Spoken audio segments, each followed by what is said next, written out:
के दो पंख लेके उड़ा चला जाए रे। जहाँ नहीं जाना था ये वही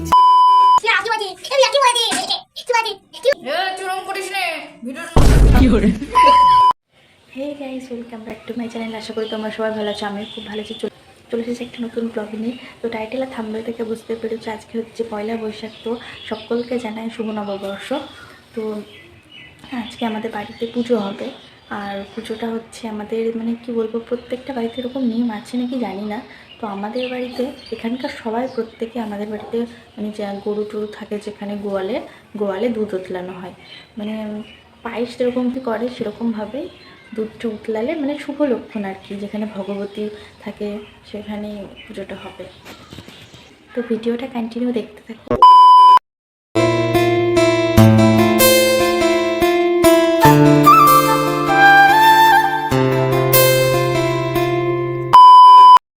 তো দেখতেই পেলাম আমার বিছানা তোলা কমপ্লিট। এবার মা বললো গাছের ফুল তুলতে, যেহেতু অনেক ফুল তুলতে হবে। তো দেখতেই পাচ্ছ এখানে অনেক ফুল তুলেছি, মানে শিবের যত রকম ফুল লাগে আদার্স অনেক জবা ফুল, এখানে পঞ্চ জবা, তারপরে থাল জবা, মানে জবা যত রকমের আর কি, ওর মধ্যে প্রায় 4-5 রকম ওখানে তুলেছিলাম। তো তারপরে চলে এসেছি মা রান্না করবে বলে মার গুছিয়ে দেওয়ার জন্য। সকালবেলা ফুল টুল লাগে, রান্নার কাজটাকে হেল্প করি, তোমরা তো জানোই, রোজ এর আগের ব্লগেও আমি দিয়েছি সেগুলো। তো মা বলেছিল মাংস রান্না আজকে, যেহেতু যে মাংস হবে, তো চিংড়ি হবে, ডাল হবে আর পটল ভাজা। তো মা বললো ওগুলো আগে গুছিয়ে দে, না হলে পুজো করতে লেট হয়ে যাবে।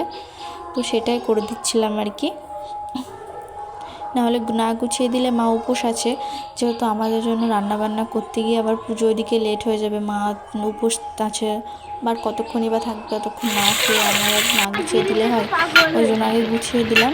তো তারপরে এদিকে চিকেনটা প্রায় হয়ে এসেছে, মা আমাদেরকে ভাত দিয়ে দিল খাওয়ার জন্য। তো এদিকে দেখো আমি এই যে চিংড়িটা খেয়ে নিয়েছি, সেটা পুরো রান্না না হতে মা আগে আমাকে কষা মাংস তুলে দিয়েছে। তো খাওয়া দাওয়া কমপ্লিট, এবার যাবো স্নান করতে। এতক্ষণ ধরে আমার রান্নার কাছে গুছাচ্ছিলাম, রান্না বান্না সব শেষ, খাওয়া হয়ে গেছে সবার। তো এবার মা তো বসেছে, আমারও খাওয়া হয়ে গেছে। তো এবার যাবো স্নান করতে। স্নান করেছি, মার কিছু জোগাড় করে দিতে হবে, জোগাড় টোগাড় করবো। তো স্নান করে তোমাদের সাথে দেখা হচ্ছে। চলো ঘর থেকে গামছাটা নিয়ে আসি।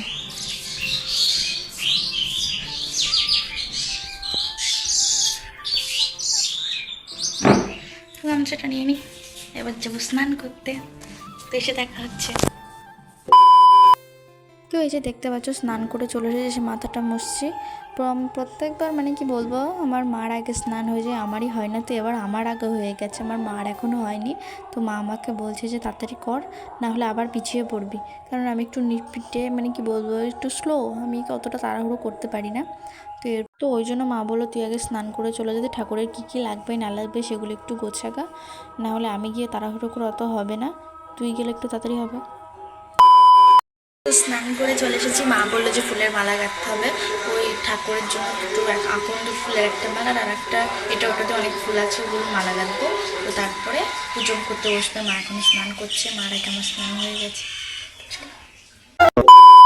তো এই যে দেখতে পাচ্ছ পেপারের ওপর সুন্দর করে ফুলগুলো নিয়ে নিয়েছি, কেননা নিচে রেখে তো আর ঠাকুরের ফুল কাঁথা যাবে না, ওই জন্য পেপারের ওপর নিয়েছি। তো এই যে মালা গাঁথবো।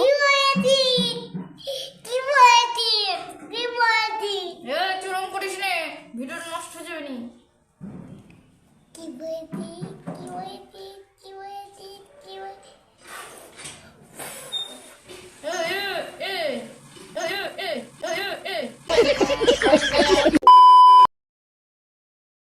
এই যে দেখতে পাচ্ছ আমার একটা মালা গাঁথা হয়েছে আর একটা বাকি। আর দেখলে তো আমার কাকার ছেলেটা কি করলো, মানে কি বলবো, ক্যামেরা দেখে আমার বোন তো পাশে বসেছে, ও তো এক ওর থেকে ও ডবল, মানে কি বলবো যা করছে। ওই জন্য মজা করে আর কি ওর মাথা একটু বাড়ি মারলাম।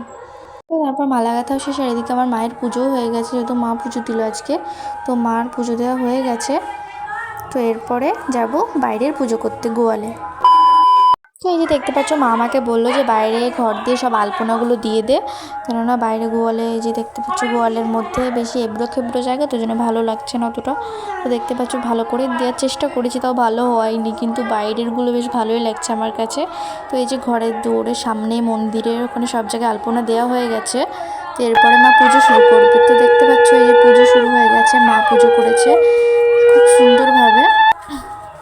আর এদিকে আমাকে একটু বললো যে তুই একটু উনুনের কাছে আয়, দেখ ভালো লাগবে, ওই জন্য একটু জাল দিচ্ছিলাম।